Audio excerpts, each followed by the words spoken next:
अरे व्यक्ति के नाम का क्या मूल्य, कोई जाने न जाने। नाम तो काम चलाने के लिए है। अगर कोई नाम ना हो तो ये वो कहां तक करते रहेंगे। एक गांव में किसी बेटी का विवाह हुआ। मक्खन निकालना कला होती है, दधी मंथन करके। अब वो बेचारी शहर की रहने वाली, उसे ढंग मालूम नहीं। सास से कहा, माता जी मटकी में मक्खन आ गया है, उसे चलकर निकाल लो। माता जी बड़ी नाराज हुई, बहुत बुरा भला कहा। अब बहू समझे नहीं बात क्या है। सही बात यही थी कि बहू के ससुर का नाम था मक्खन लाल। वो ऐसे ही चली गई कि मटकी में मक्खन आ गया है। उसे कान पकड़े, क्या आइंदा ध्यान रखूंगी। पर उसके लिए तो फिर वही समस्या थी। तीसरे दिन फिर वही समस्या।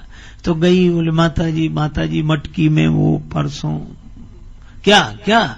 अब वो फिर नाम लेना पड़े तो यही बोली कि माता जी मटकी में ससुर जी आ गए, उन्हें चलकर निकाल लो। तो हम लोगों के नाम तो काम चलाने के लिए हैं। कोई भी नाम बना रहे। एक गांव में एक आदमी का नाम था ठनठन पाल।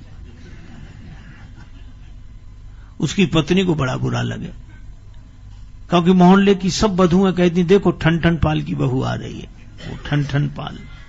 तो उसने अपने पति से कहा कि नाम बदलो। पति ने कहा कि नाम में क्या रखा है, कुछ भी बना रहे। नहीं बदलो, नहीं तो मैं घर बदल कर चली जाऊंगी, मायके चली जाऊंगी।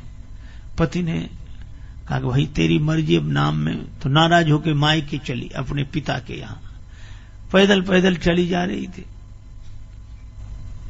रास्ते में एक बालिका लकड़ी बीन रही थी। इसने पूछा, बेटी तुम्हारा क्या नाम है? बड़ी गरीबनी जान पड़ती हो, लकड़ी बीन रही हो। उस बालिका ने कहा कि मेरा नाम लक्ष्मी है। उसका लकड़ी बीने लक्ष्मी, चलो खैर होगा। आगे चले, एक बैलगाड़ी में भूसा भरा हुआ। एक आदमी गाड़ी हाँकते आ रहा था। क्या नाम भैया तुम्हारा? तो बोला धनपाल।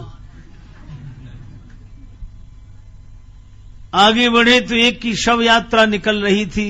ये भैया कौन?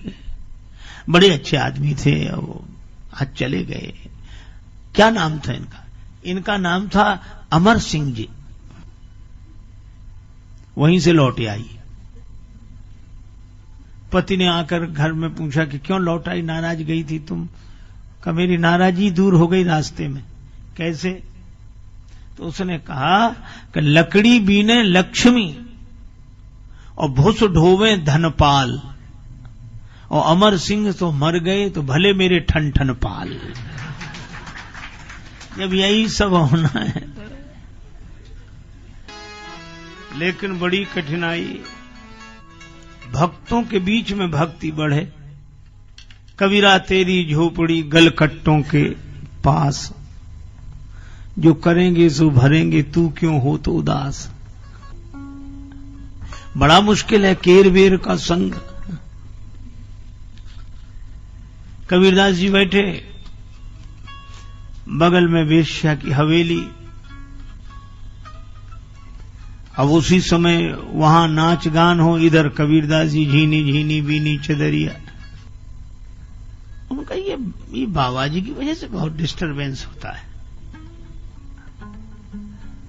किसी ने कहा संत के पास है क्या? घास की झोपड़ी आग लगा दो, भाग जाएगा। आग लगा दे, कबीर की झोपड़ी जलने लगी। कबीरदास जी बोले कोई बात नहीं, बाहर मैदान में बैठ के भजन करेंगे। झोपड़ी में आग लग जाए तो क्या, मैदान को तो कोई कुछ कर नहीं रहा, मैदान में बैठे। मैदान बैठ गए। भगवान की लीला ऐसी, हवा चली, घास फूस के झोपड़े उसकी हवेली पे गिरे, आग लग गई, सब भाग गए। अब वो आई, चरणों में गिर गई, बाबा बचाओ बचाओ। बाबा बोले हमारा तुम्हारा झगड़ा ही नहीं है, तुम तो आराम से बैठो। हानि लाभ होते रघुनाथ की कृपा से, सब मोही मानवों को माथ ठोक हाथ मलने दे। बाबा मेरा सब जल जाएगा, बचा लो। बाबा बोले मैंने कुछ किया ही नहीं। तो फिर कबीरदास जी बोले, तेरे यारों ने मेरी झोपड़ी में लगाई आग, अब मेरे यार के भी जरा अरमा निकलने दे।